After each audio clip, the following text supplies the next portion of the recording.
देहरादून से बड़ी खबर, सीएम धामी ने की कैबिनेट बैठक। इस वक्त की बड़ी खबर तो सचिवालय में कैबिनेट मंत्रियों के साथ हुई बैठक में कई महत्वपूर्ण अहम प्रस्तावों पर मोहर लगी। तो पुलिस ग्रेड पे मामला, आपदा से संबंधित नियमावली पर भी चर्चा हुई।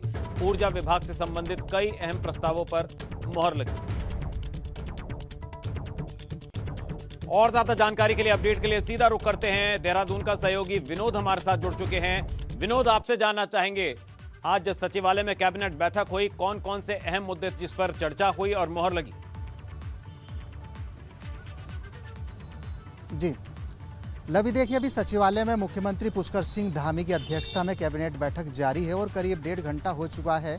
अभी बैठक में लगातार मुख्यमंत्री की अध्यक्षता में सभी कैबिनेट मंत्री हैं, उनकी अध्यक्षता सीएम की अध्यक्षता में ये बैठक जारी है। और लेकिन अभी महत्वपूर्ण कई फैसलों पर आज सरकार अपनी मोहर लगा सकती है। और सबसे इम्पोर्टेंट अगर बात करें, खेल नीति में बदलाव हो सकता है, क्योंकि उसमें संशोधन होने की बात लगातार सरकार की ओर से की जा रही थी। और जो भी खिलाड़ी ओलंपिक में जाते हैं उनके लिए खेल नीति में संशोधन राज्य सरकार अब करने जा रही है, तो उस मसले को भी आज कैबिनेट में रखा जा सकता है। और सब इससे अलग उपनल कर्मियों के वेतनमान और नियमितीकरण के फैसले को भी आज सरकार विचार मंथन कर सकती है। और इसके अलावा वो पुलिस कर्मियों का ग्रेड पे का मसला लंबे समय से पेंडिंग है और आज इसमें एक बड़ी बैठक शासकीय प्रवक्ता सुबोध उनियाल की अध्यक्षता में हुई थी, तो इसके प्रस्ताव को लेकर भी आज कैबिनेट में मंथन हो सकता है। और उसके साथ साथ अभी ऊर्जा हो, रोजगार हो या कोविड से संबंधित कुछ ऐसे फैसले हैं, इस पर आज राज्य सरकार अपनी मोहर लगा सकती है। थोड़ी देर बाद में शासकीय प्रवक्ता सुबोध उनियाल आकर मीडिया को ब्रीफ करेंगे आखिरकार कौन कौन से महत्वपूर्ण फैसलों पर राज्य सरकार ने आज अपनी मोहर लगाई है। लवी, चलिए, बहुत बहुत शुक्रिया विनोद इस जानकारी के लिए। आप नजर बनाकर रखें, आगे भी हम आपसे अपडेट्स लेते रहेंगे।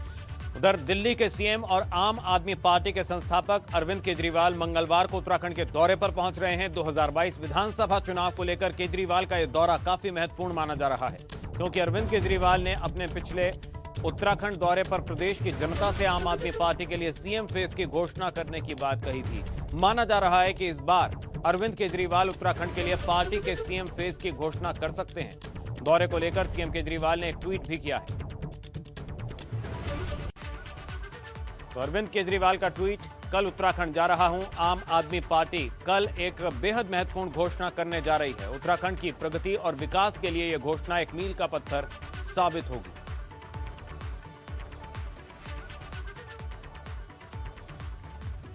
और आइए अब आपको सुनाते हैं दिल्ली के सीएम अरविंद केजरीवाल का वो बयान जिसमें उन्होंने सीएम फेस के ऐलान की बात कही थी। सीएम का फेस होगा, बहुत जल्दी मैं उत्तराखंड आऊंगा और आपके सामने सीएम का चेहरा अनाउंस करके जाऊंगा।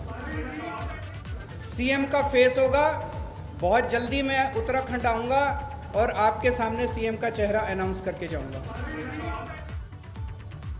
तो 2022 विधानसभा चुनाव के लिए आम आदमी पार्टी पूरी तरह से तैयार है और तय रणनीति के तहत अब वो प्रदेश में अपने सीएम चेहरे का ऐलान भी करने जा रही है। तो वहीं केजरीवाल के दौरे को लेकर कांग्रेस ने निशाना साधा है।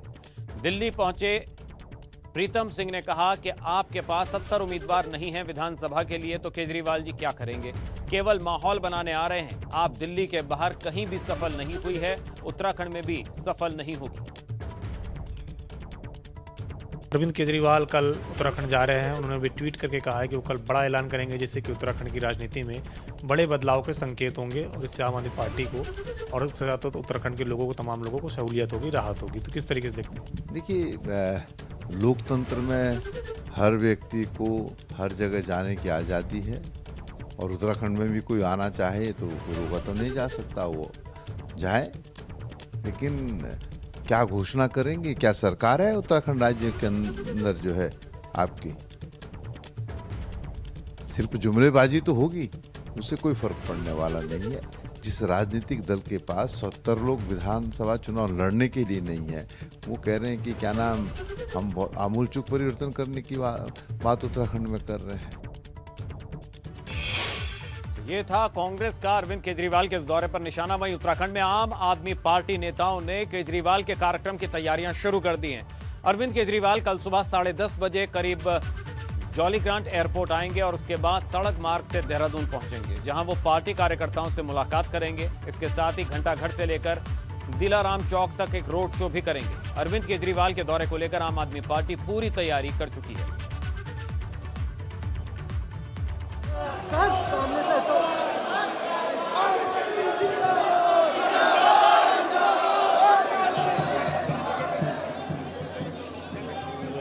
केजरीवाल जी देहरादून में, और जैसा उन्होंने अपनी ट्वीट पे बताया कि उत्तराखंड की राजनीति में एक बदलाव की जो पहल है उसके विषय में वो कल बात करेंगे। उसके पश्चात वो एक यात्रा भी निकालेंगे जो घंटाघर चौक से शुरू होगी। उसके पश्चात वो जो जितने हमारे पार्टी के कार्यकर्ता उनसे भी मिलेंगे, और मुझे लगता है कि जो 2022 के चुनावों की तैयारी है उसमें एक महत्वपूर्ण कदम होगा ये। वहीं उत्तराखंड में आज भाजपा की जन आशीर्वाद रैली की शुरुआत हुई और केंद्रीय राज्य मंत्री अजय भट्ट ने जन आशीर्वाद रैली को हरी झंडी दिखाकर रवाना किया। कार्यक्रम की शुरुआत डॉट काली मंदिर से हुई और पहले रामपुर तिराहे पर आंदोलनकारियों को श्रद्धांजलि दी गई। उसके बाद पार्टी जन आशीर्वाद यात्रा की शुरुआत की गई।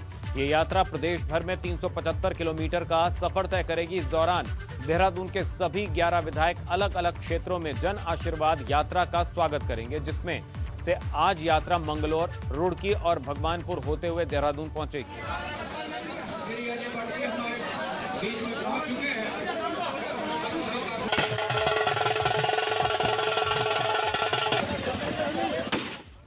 वहीं अब खबर उत्तराखंड के सीएम के चंपावत दौरे की। सबसे पहले सुबह 11 बजे सीएम राजकीय महाविद्यालय अमोड़ी के निर्माण कार्यों का निरीक्षण करने पहुंचे, जहां सीएम ने कई विकास योजनाओं का शिलान्यास और लोकार्पण किया। इसके बाद सीएम देवीधुरा पहुंचे और राजकीय महाविद्यालय का उद्घाटन किया। इसके बाद सीएम ने लोहाघाट पर कई विकास कार्यों का शिलान्यास किया। तो सीएम पुष्कर सिंह धामी का चंपावत दौरा, राजकीय महाविद्यालय अमोड़ी के निर्माण कार्यों का निरीक्षण किया। सीएम ने विधानसभा चंपावत की कई योजनाओं का शिलान्यास और लोकार्पण किया गया। सीएम ने राजकीय महाविद्यालय देवीधुरा का शिलान्यास किया। तो कोरोना की दूसरी लहर के बाद उत्तराखंड में आज से कक्षा 6 से लेकर 8वीं तक के स्कूल भी खोल दिए गए हैं। स्कूल खोलने को लेकर सरकार की तरफ से पहले ही सभी जिलों के अधिकारियों को आवश्यक कदम उठाए जाने के निर्देश दिए गए थे, जिसके तहत प्रदेश के सभी 4100 जूनियर हाई स्कूलों में सैनिटाइजर और मास्क दिए जाएंगे। कक्षा 6 से 8वीं तक के 4156 स्कूलों के लिए विशेष कोविड बजट जारी किया गया है, जिसमें भोजन माताओं को भी कोविड से बचाने के इंतजाम शामिल हैं। नए नियमों के मुताबिक भोजन माताएं एस्प्रिन, हेड कवर, दस्ताने, एप्रन पहनकर ही स्कूलों में मध्याह्न पे यानी इंटरवल में भोजन बनाएंगी और इन तैयारियों के लिए स्कूलों को 400 से 1000 रुपए तक की विशेष ग्रांट दी गई।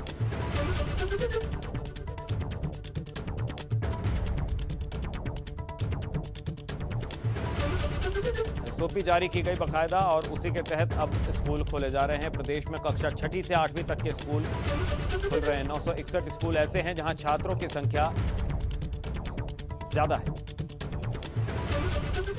तो देहरादून में स्कूल खुलने के बाद कैसा है स्कूल का नजारा, ये बता रहे हैं हमारे संवाददाता पंकज राणा।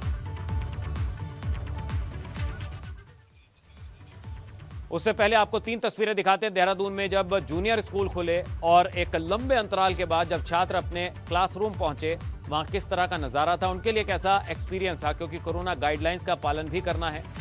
तो दूसरी लहर के बाद अब जाकर स्कूल खुले हैं। रुद्रपुर में भी स्कूल पहुंचे छात्र।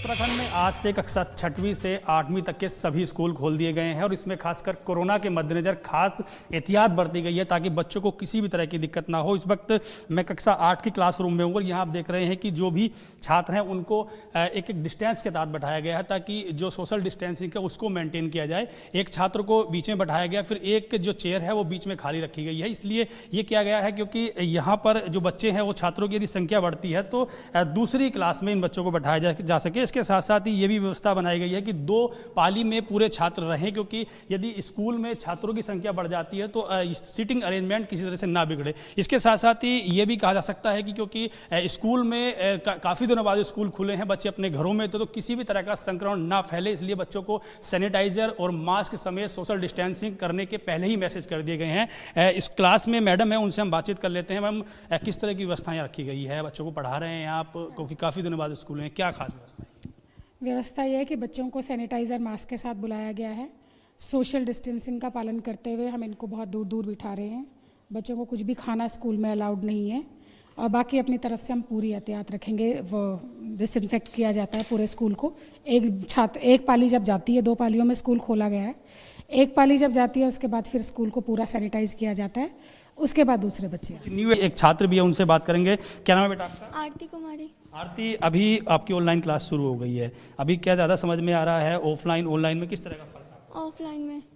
अभी ठीक लग रहा है? Yes sir. अच्छा, कोरोना का थोड़ा डर भी होगा? Yes sir. क्या है, कैसे आप मेंटेन करोगे, क्लास में आके कैसे बैठोगे? सबसे दूरी 2 गज की दूरी में बैठना है और हमारे मैम हमें वहीं उधम सिंह नगर में भी सभी जूनियर हाई स्कूलों को खोल दिया गया है। स्कूल आने वाले छात्र छात्राओं को सैनिटाइज कराने के साथ ही टेम्परेचर भी चेक किया गया और साथ ही स्कूल आने वाले हर एक छात्र को मास्क दिया गया। आपको बता दें कि 2 अगस्त से कक्षा 9 से लेकर 12वीं तक के स्कूलों को खोल दिया गया था और आज से कक्षा 6ठी से लेकर 8वीं तक के स्कूलों को खोला गया है, जिसमें कोविड गाइडलाइंस का पालन कराना आवश्यक है। उत्तराखंड सरकार द्वारा जूनियर हाई स्कूलों को भी खोलने के आदेश कर दिए गए हैं। इसी क्रम में आज आप देख सकते हैं कि जूनियर हाई स्कूलों को भी खोल दिया गया है। कक्षा 6 से लेकर 12वीं तक की पढ़ाई अब जो है शुरू कर दी जाएगी। इससे पहले कक्षा 9 से लेकर 12वें तक की जो है पढ़ाई वो की जा रही थी स्कूलों में, लेकिन जो कोविड की गाइडलाइन है उसको फॉलो कराया जाएगा। आप देख सकते हैं स्कूलों में बच्चे पहुँच रहे हैं और कोविड गाइडलाइन का भी पालन कराया जा रहा है, सोशल डिस्टेंस को मेंटेन कराया जा रहा है। और जो सबसे बड़ी बात है कि स्कूल में घुसते ही छात्राओं की जो है थर्मल स्क्रीनिंग की जा रही है और उनके हाथों को सैनिटाइज। वहीं टिहरी में भी आज से 6ठी से लेकर 8वीं तक के सभी स्कूल खोल दिए गए, जिससे स्टूडेंट्स में काफी खुशी देखने को मिली। हालांकि अभी कम संख्या में ही स्टूडेंट्स स्कूल पहुंच रहे हैं। स्कूल आने वाले सभी छात्रों के पेरेंट्स से सहमति लेटर लिया जा रहा है। कोविड की गाइडलाइंस के अनुसार एंट्री पॉइंट पर ही थर्मल स्क्रीनिंग और सैनिटाइजेशन किया जा रहा है।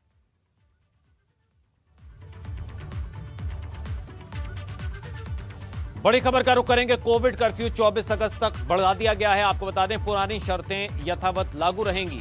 तो उत्तराखंड से बड़ी खबर, कोविड-19 कर्फ्यू को 7 दिन और बढ़ाया गया। 24 तारीख की सुबह 6 बजे तक कोविड-19 कर्फ्यू को बढ़ाया गया है। तो कल सुबह कर्फ्यू की मियाद खत्म हो रही थी और इसे 1 हफ्ते के लिए और बढ़ाया गया। शासन की तरफ से एसओपी जारी की गई। तो पूर्व के नियम और शर्तें इस हफ्ते भी लागू रहेंगी।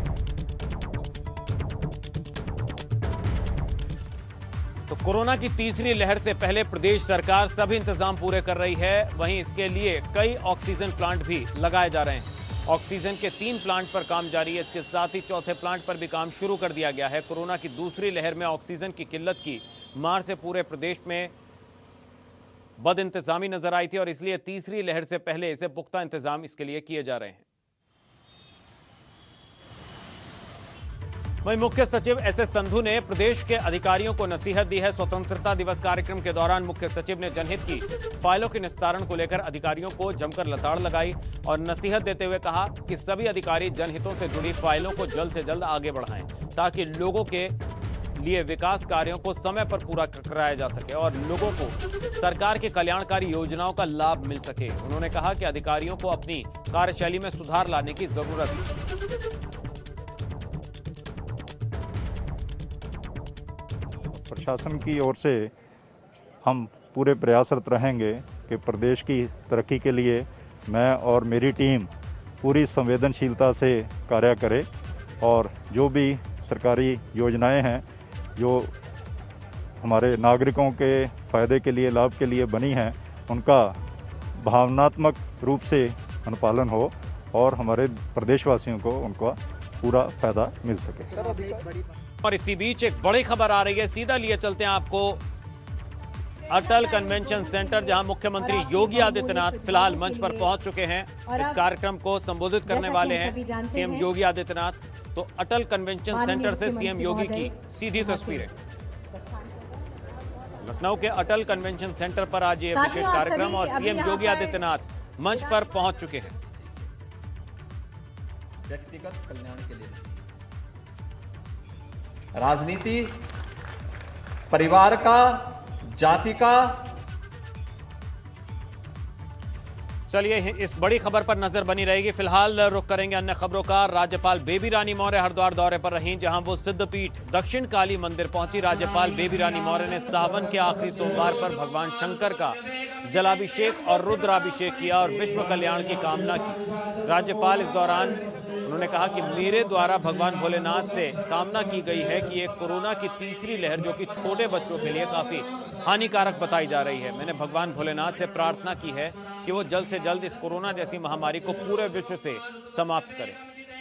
आज श्रावण का आखिरी सोमवार है और ऐसी मान्यता है कि भोले बाबा खुद श्रावण के महीने में हरिद्वार में रहते हैं, निवास करते हैं।